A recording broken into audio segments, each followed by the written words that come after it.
नमस्ते बच्चों, आज हम जो चैप्टर पढ़ रहे हैं वो चैप्टर क्या है? इलास्टिसिटी। और बच्चों हमने इसके प्रीवियस लेक्चर में हमने इलास्टिसिटी को अच्छी तरीके से समझा था।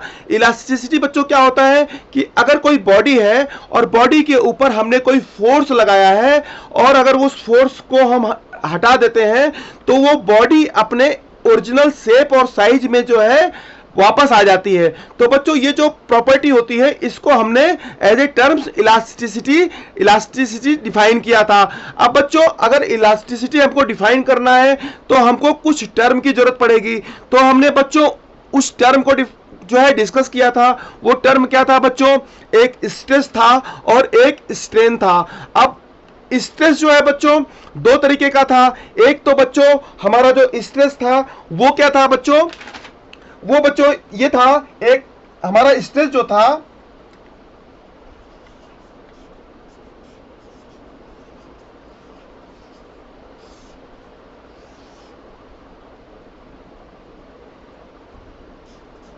वो बच्चों क्या था? एक तो नॉर्मल स्ट्रेस था और एक बच्चों क्या था? शियर स्ट्रेस था। बच्चों हमने जो है स्ट्रेस को हमने जो है दो तरीके से डिफाइन किया था और बच्चों हमने स्ट्रेन को हमने तीन कैटेगरी में जो है डिफाइन किया था। और वो बच्चों तीन कैटेगरी क्या थी? एक तो अपना था लॉन्गिट्यूडिनल, दूसरा बच्चों क्या था? दूसरा बच्चों हमारा था वॉल्यूमेट्रिक, और तीसरा बच्चों क्या था हमारा? जो है शियर। ये बच्चों तीन तरीके के स्ट्रेन हमने पढ़ा और हमने जो है दो तरीके के स्ट्रेस के बारे में समझा। अब बच्चों ये जो टर्म्स थे इससे हमने ये डिफाइन कर लिया कि हम इलास्टिसिटी को अगर हमको डिफाइन करना है तो इलास्टिसिटी प्रॉपर्टी को हमने समझ लिया, इलास्टिसिटी हम किसे कहते हैं वो समझा। उसके लिए हमें कुछ टर्म की जरूरत पड़ी, उसको हमने यहां पे समझ लिया। अब बच्चों यहां इसके आगे जो हमको कॉन्सेप्ट समझना है वो क्या है? जो है वो है modulus of elasticity and Hooke's law.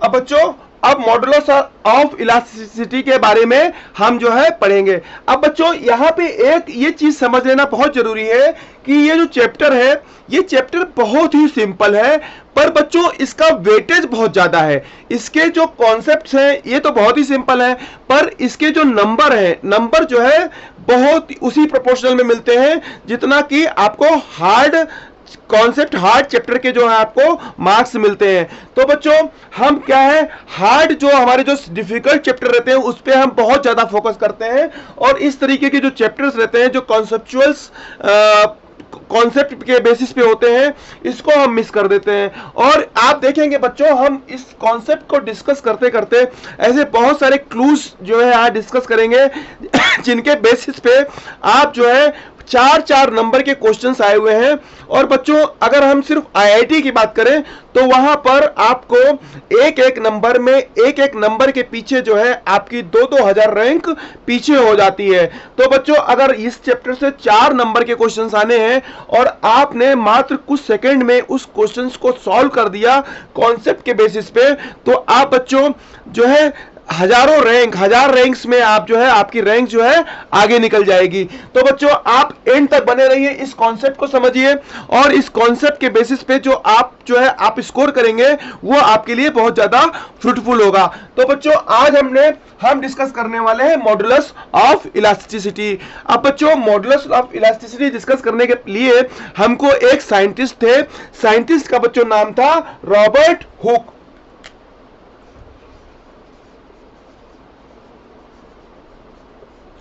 अब बच्चों ये जो साइंटिस्ट थे रॉबर्ट हुक, इन्होंने क्या किया कि इन्होंने एक रॉड ली और रॉड को इन्होंने बच्चों क्या किया? रॉड को इन्होंने वॉल के साथ में जो है टाई कर दिया और बच्चों इस पे उन्होंने एक जो है वेट जो है हैंग कर दिया। अब बच्चों ये जो वेट हैंग किया, ये वेट हैंग करने के बाद वो जो है टहलने चले गए। लॉजिक क्या था बच्चों टहलने का, कि वो एक टाइम फ्रेम देना चाहते थे। कोई भी चीज अगर कोई चेंजेस होता है तो उसके लिए टाइम की रिक्वायरमेंट होती है। तो वो कुछ समय के लिए जो है वो घूमने चले गए। कुछ समय के बाद जब वो आए तो उन्होंने इस रॉड की लेंथ को उन्होंने मेजर किया। तो बच्चों उन्होंने क्या पाया कि उन्होंने ऐसा देखा कि अगर उन्होंने 10 किलोग्राम का वेट लगाया तो उनको जो है 0.mm लेंथ में चेंज मिला। अब बच्चों उन्होंने क्या किया कि उन्होंने दोबारा जो है 20 केजी का वेट लगाया। जब 20 केजी का वेट लगाया तो उनको चेंजेस क्या मिला, 0.2 mm मिला। इस तरीके से अप टू 50 केजी तक उनको जो है वेट में जो लेंथ में चेंजेस मिली रॉड के, वो मिली 0.5 mm। पर बच्चों इसके बाद जब उन्होंने वेट को बढ़ाया, जैसे ही उन्होंने 60 केजी किया तो बच्चों यहां पर 0.63 mm, मतलब उसके बाद जो चेंजेस आए वो जो है प्रोपोर्शनल में नहीं आए बल्कि ज्यादा आए। तो उन्होंने ये कंक्लूजन निकाला कि एक सर्टेन लिमिट तक इसमें जो बच्चों जो स्ट्रेस है, स्ट्रेस जो है वो प्रोपोर्शनल टू होता है स्ट्रेन के। अब बच्चों जो स्ट्रेस है ये तो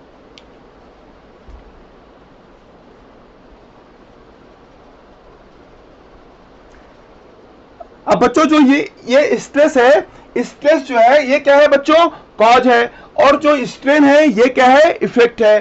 तो बच्चों उन्होंने क्या देखा कि एक सर्टेन लिमिट तक वो जो स्ट्रेस है वो प्रोपोर्शनल टू है स्ट्रेन के। अब बच्चों ये जो प्रोपोर्शनलिटी है, इस प्रोपोर्शनलिटी को हटाने के लिए उन्होंने क्या किया कि उन्होंने एक कांस्टेंट इंट्रोड्यूस किया और उसको उन्होंने ई से रिप्रेजेंट किया, और ई से रिप्रेजेंट करने के कारण ये क्या हो गया, ई इंटू स्ट्रेन। और बच्चों ये जो ई है इसी को उन्होंने क्या बोला, मॉडुलस ऑफ इलास्टिसिटी। इसको बच्चों उन्होंने क्या बोला, मॉडुलस ऑफ इलास्टिसिटी। अब बच्चों मॉडुलस ऑफ इलास्टिसिटी ई क्या हो जाएगा, ये हो जाएगा स्ट्रेस अपॉन स्ट्रेन। ये बच्चों क्या हो जाएगा, E इक्वल टू हो जाएगा स्ट्रेस अपॉन स्ट्रेन। अब यहां पर देखेंगे कि जो मॉडुलस ऑफ इलास्टिसिटी है बच्चों, वो स्ट्रेस और स्ट्रेन पर डिपेंड नहीं करती है। ये बच्चों बेसिक कॉन्सेप्ट है जिसको हमको समझना पड़ेगा कि E जो है अगर फार्मूले के बेसिस पे जाए तो ये क्या होगा बच्चों, E equal to stress upon strain. पर बच्चों E क्या है, ना तो स्ट्रेस पे डिपेंड करता है और ना स्ट्रेन पे डिपेंड करता है। पर बच्चों ये जो E है वो किस पे डिपेंड करता है बच्चों, E जो है ये डिपेंड करता है मटेरियल पे एंड टेम्परेचर पे। बच्चों E जो है मटेरियल एंड टेम्परेचर पर डिपेंड करता है। बच्चों स्ट्रेस को हमने देखा कि स्ट्रेस जो है 2 टाइप के होते हैं और स्ट्रेन जो है 3 टाइप्स के होते हैं। अब बच्चों इनके अगर कॉम्बिनेशन को पर आए तो बहुत सारे कॉम्बिनेशन बनेंगे, पर बच्चों हम जो है जो कॉम्बिनेशन की बात करते हैं तो हम इसमें से सिर्फ 3 कॉम्बिनेशन को यूज करते हैं। और वो 3 कॉम्बिनेशन क्या होता है, एक को हम बोलते हैं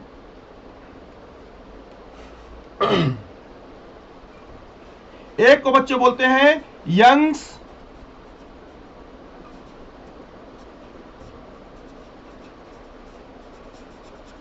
modulus of elasticity,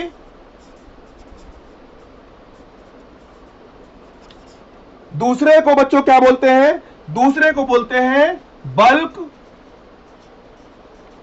modulus of elasticity, और तीसरे को बोलते हैं बच्चों मॉडुलस ऑफ रिजिडिटी। ये बच्चों हम जो है इसको बोलते हैं मॉडुलस ऑफ रिजिडिटी। अब बच्चों आप हमने देखा कि मॉडुलस ऑफ इलास्टिसिटी जो है एक जो है प्रोपोर्शनली कांस्टेंट है और वो जो है स्ट्रेस और स्ट्रेन पे डिपेंड नहीं करता है, वो मटेरियल और टेम्परेचर पे डिपेंड करता है। और बच्चों जो ये जो मॉडुलस ऑफ इलास्टिसिटी है ये जो है 3 टाइप्स का होता है। ये बच्चों 3 टाइप्स का होता है।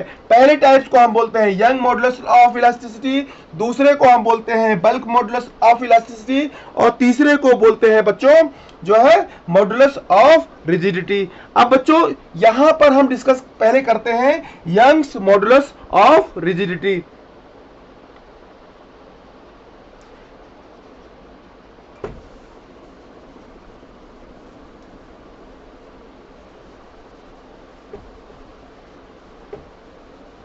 अब बच्चों जो यंग्स मॉडुलस ऑफ इलास्टिसिटी है इसको हम यहां पर डिस्कस करते हैं।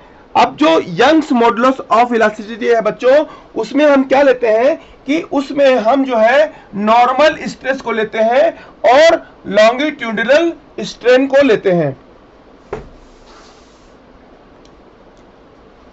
वाई बच्चों क्या हो जाएगा,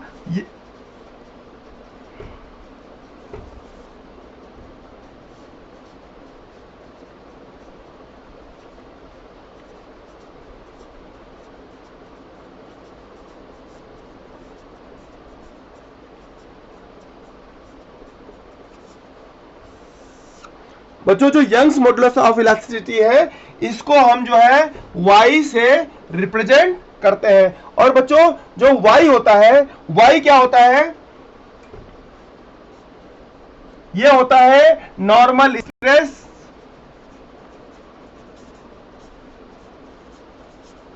अपॉन लॉन्गिट्यूडिनल स्ट्रेन।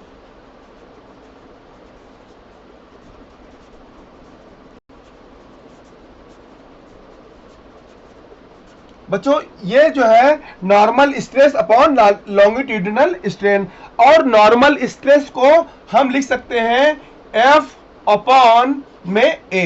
और बच्चों जो लॉन्गिट्यूडिनल स्ट्रेन है इसको हम लिख सकते हैं डेल्टा L अपॉन में L। अब बच्चों यहां पर एक ही बहुत ही इंपॉर्टेंट कॉन्सेप्ट निकल के आएगा।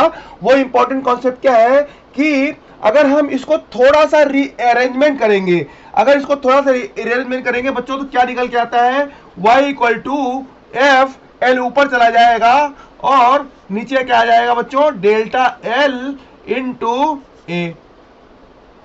यहां तक बच्चों आपने समझ लिया।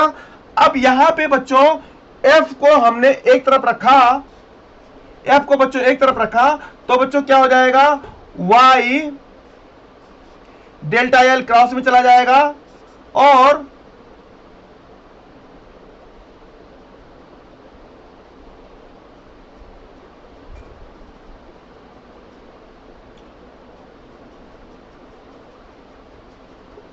y a delta L upon में l। इसको बच्चों हमने सिंपल सा रीअरेंजमेंट कर दिया है। f को हमने एक तरफ रखा है, y डेल्टा एल एक तरफ आ गया और l नीचे आ गया। अब बच्चों यहां पे एक बहुत ही ब्यूटीफुल जो है रिलेशन निकल के आता है। वो बच्चों रिलेशन क्या है कि यहां पर जो ये निकल के आया है y a अपॉन l, इसको बच्चों इसको हम इस तरीके से देख सकते हैं कि ये एक कांस्टेंट है और कांस्टेंट को हम के एक्स, आपने स्प्रिंग में बच्चों पढ़ा होगा, स्प्रिंग में जो रिस्टोरिंग फोर्स होता है वो होता है एफ इक्वल टू के इंटू एक्स। तो बच्चों यहां पर भी देखेंगे कि जो फोर्स है वो है proportional to change in length. तो बच्चों यहां पर जो के है, के को जो है हम इक्वेट कर देते हैं, के इक्वल टू क्या हो जाएगा बच्चों, जो है वाई ए अपॉन एल। तो बच्चों बहुत ही ब्यूटीफुल कॉन्सेप्ट यहां से निकल के आता है और वो बच्चों ये निकल के आता है कि जो हमारा जो के है, के जो है जो हमारा प्रोपोर्शनली कांस्टेंट है वो क्या है, वाई ए अपॉन एल है। तो बच्चों ये स्प्रिंग जैसे कि हमारी जो जो कोई वायर है, तो इससे जो ब्यूटीफुल कॉन्सेप्ट निकल के आता है कि हमारा जो वायर है वो स्प्रिंग की तरह बिहेव करता है। हम जो स्प्रिंग के जितने भी फार्मूले हैं उसको हम यहां पर अप्लाई कर सकते हैं। बच्चों इसके बेसिस पे मान लो यहां पर क्या निकल के आया कि K इज जो है इनवर्सली प्रोपोर्शनल टू है L के। अब बच्चों ये जो K है, ये जो हमारा प्रोपोर्शनली कांस्टेंट है, इसको जो है अगर हम किसी भी वायर का हम अगर लेंथ आधा कर दें, लेंथ अगर आधा कर दें तो उसका K क्या हो जाएगा बच्चों, जो है डबल हो जाएगा। तो बच्चों ये एक ब्यूटीफुल कॉन्सेप्ट है, इसके बेसिस पे आपसे क्वेश्चन पूछे जाएंगे। अब बच्चों आप देखेंगे कि अगर स्प्रिंग का है, स्प्रिंग के बारे में अगर बच्चों बात करें तो स्प्रिंग की अगर हम पोटेंशियल एनर्जी लिखते हैं तो क्या बच्चों लिखते हैं, P equal to half K x square. तो बच्चों यहां पर K क्या है, यहां पर वायर के केस में YA अपॉन L है, तो यहां पर भी हम सेम जो है फार्मूले को यूज कर सकते हैं। अब बच्चों अगर जो है टाइम पीरियड ऑफ ऑसिलेशन निकालें अगर वायर का भी, तो टाइम पीरियड ऑफ ऑसिलेशन हमारा क्या हो जाएगा,